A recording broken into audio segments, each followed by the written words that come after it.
Somewhere in your skull right now is a threat detection system built for lions and cliffs. Tonight, around 11 p.m., it's going to point that exact same system at a text message that says, "We need to talk." That's not a metaphor. That's neuroscience. And it's the reason you replayed one 5-second conversation for 6 hours last night instead of sleeping. Here's the part that should make you a little angry. For some of you, that loop isn't even an accident. Someone designed it that way, on purpose. We'll get there. In the next few minutes, we're taking that loop apart, piece by piece. You'll find out why your brain can replay an argument from 2019 in perfect detail, but can't remember what you had for lunch on Tuesday. And by the end, you're getting one specific 60-second move that shuts an overthinking loop down on command. Not stop thinking about it. That doesn't work. And we're going to prove it doesn't work. Stick around for the middle third, too. There's a twist that reframes this entire video the moment your phone starts using this exact same trick against you. This isn't a hot take. Psychologist Susan Nolen-Hoeksema spent her career at Stanford, Michigan, and Yale studying exactly this pattern. She called it rumination.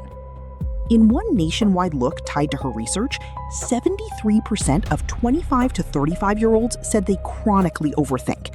That drops to 52% of 45 to 55-year-olds and just 20% of 65 to 75-year-olds. This right now, you are nowhere close to alone. 2 weeks before the Loma Prieta earthquake hit the San Francisco Bay Area, psychologist Susan Nolen-Hoeksema had, by pure accident, already tested 137 college students on how they typically respond to stress. Then a 6.9 magnitude quake hit. 63 people died. A city was on the news for a week straight. She had something almost no researcher ever gets: a before snapshot of people's minds, followed by real trauma. So she followed up 10 days later, 7 weeks later. The students who already had a habit of dwelling before the quake, replaying, analyzing, refusing to let a bad feeling go, were still measurably more depressed and more traumatized 7 weeks out.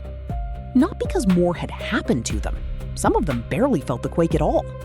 It was the replaying itself that did the damage. Here's why.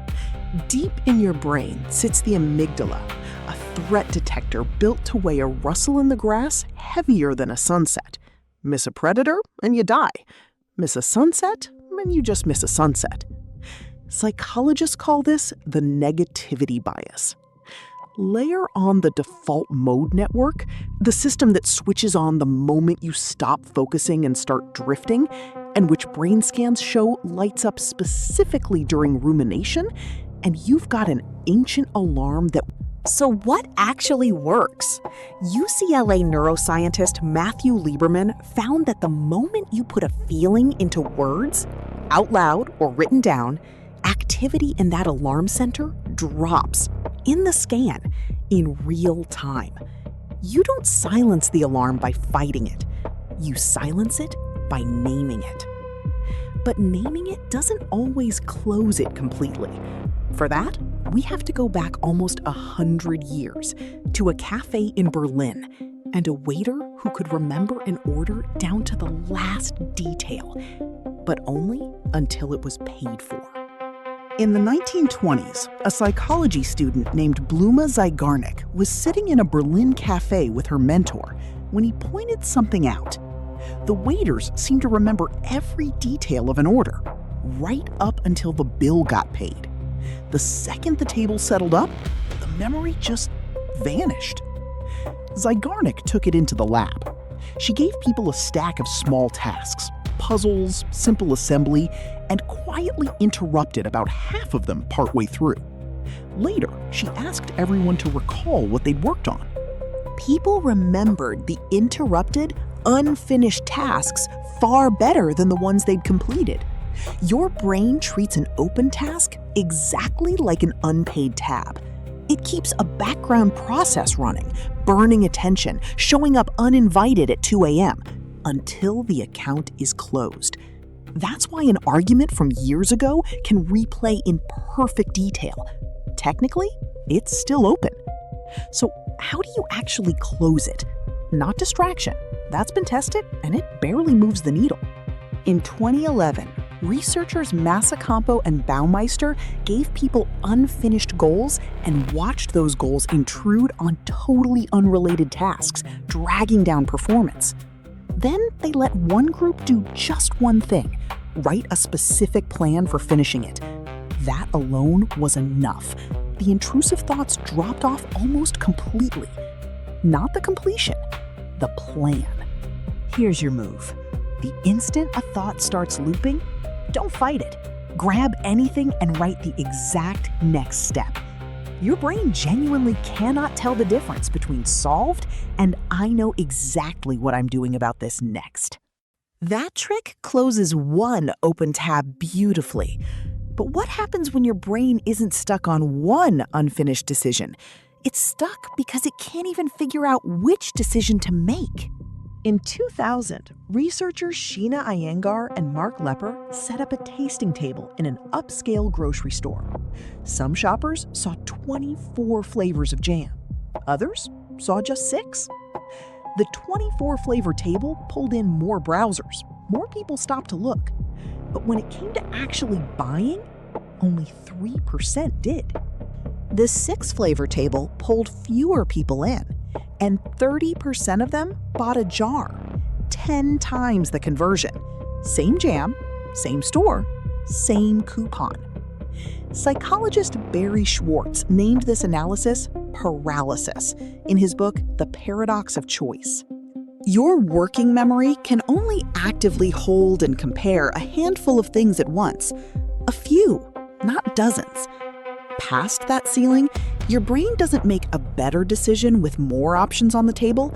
It just stalls or picks nothing at all.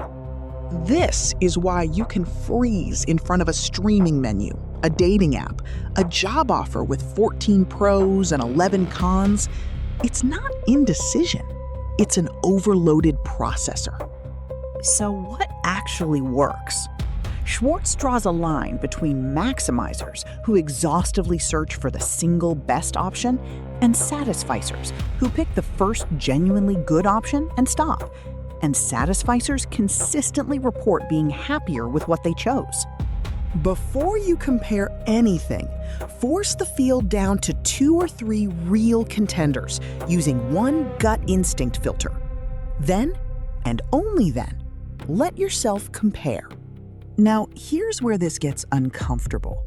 That open loop feeling from the waiter study, the one your brain refuses to let go of until it's resolved, you don't always stumble into that by accident. Sometimes, it's built for you. On purpose. Remember the waiter who couldn't stop thinking about the unpaid tab?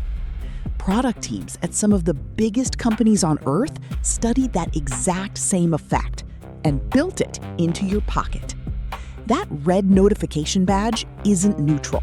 It's a manufactured open loop, engineered to feel exactly like a bill your brain can't ignore. The autoplay countdown before the next episode isn't a convenience. It's a deliberately unresolved cliffhanger where doing nothing is the only path. And doing nothing means the loop stays open by default. Infinite scroll doesn't have a natural stopping point because a stopping point is the one thing the design is built to prevent. And it doesn't stop at open loops. Remember the jam study? How more options can shut your brain down?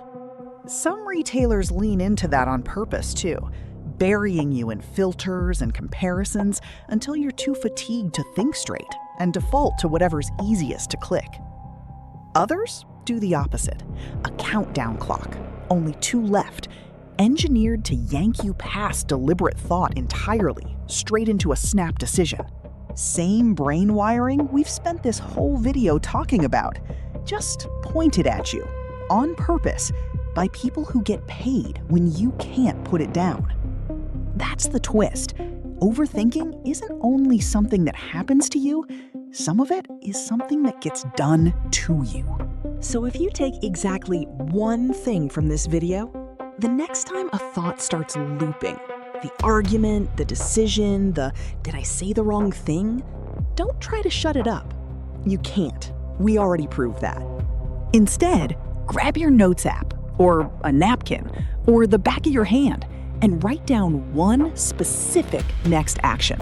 Not the whole solution, just the next physical step. Send the follow-up text tomorrow at noon. Ask my manager on Thursday. Decide by Friday, 6 p.m. That's it. That's the whole move. Your brain can't tell the difference between resolved and planned. So give it a plan, and it lets go. Now, if the idea that your own attention is being engineered against you bothers you as much as it bothers me, you should probably know exactly how deep that goes. Click on the video right here, where we break down precisely how your phone is built, screen by screen, to keep every loop in your life wide open.